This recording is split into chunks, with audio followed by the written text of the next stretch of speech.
Use the point-slope form to find an equation in standard form of a line that passes through this ordered pair, 5, 3, and has a slope of 4 over 3. And m equals 4 over 3. All right, so this point-slope form looks like this. It's y minus y1 on the left side of the equal sign. And then you have m times x minus x1 in parentheses. Now the x and the y, those are the variables. We're not going to touch those. The y1 and the x1 refers to the point that the line is going through. So we're going to label this x1, y1. The x is always first and the y is always second. And the m, of course, matches up with the slope, 4/3.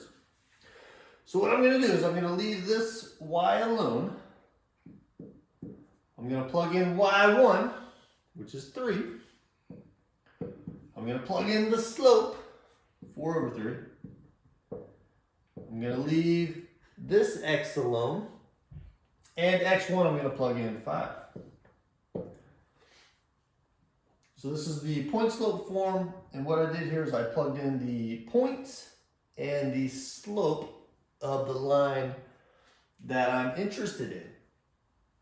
Now what I want to do now is rewrite this in standard form. One thing about standard form is that there's no fractions in standard form. So what I'm going to do now is I'm going to get rid of this 4/3 fraction by multiplying both sides by the denominator, 3.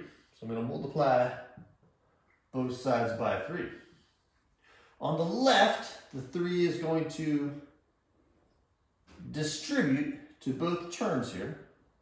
So that's going to give me 3y minus 9. 3 times y, 3y. 3 times 3 gives you 9. And you have that minus sign in the middle.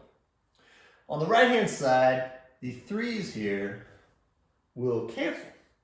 And then I'm left with a 4. Now the 4 here is going to distribute. So I'm going to have 4 times x, which is 4x, and 4 times 5, which is 20, with the minus sign. All right, so in that step, I got rid of the fraction, and I got rid of the parentheses. Now, I'm trying to get standard form. Standard form is when the x term is in front on the left. So what I'm going to do here is I'm going to subtract 4x on both sides. It's going to leave a negative 4x in front. Standard form also has the numbers on the right-hand side of the equal sign, so I want to get rid of this minus 9 on the left by adding 9 on both sides.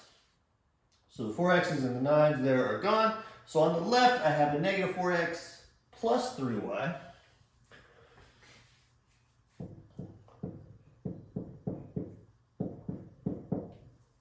That's what I'm left with on the left side. On the right-hand side, I have a negative 20 plus 9, which gives you negative 11. Another thing about standard form is that this leading x term needs to be positive. And I can make this positive by multiplying both sides by negative 1. Negative 1 times negative 4 is positive 4, so this will be a 4x. Don't forget to distribute. This is going to make this a minus 3y. And on the right-hand side, the negative times the negative is positive, so I'm going to end up with 11. All right, there's standard form. Standard form has the x and y terms on the left with the x term leading and the number on the right-hand side. And make sure that the leading x term is positive. This is going to be my answer. There you go.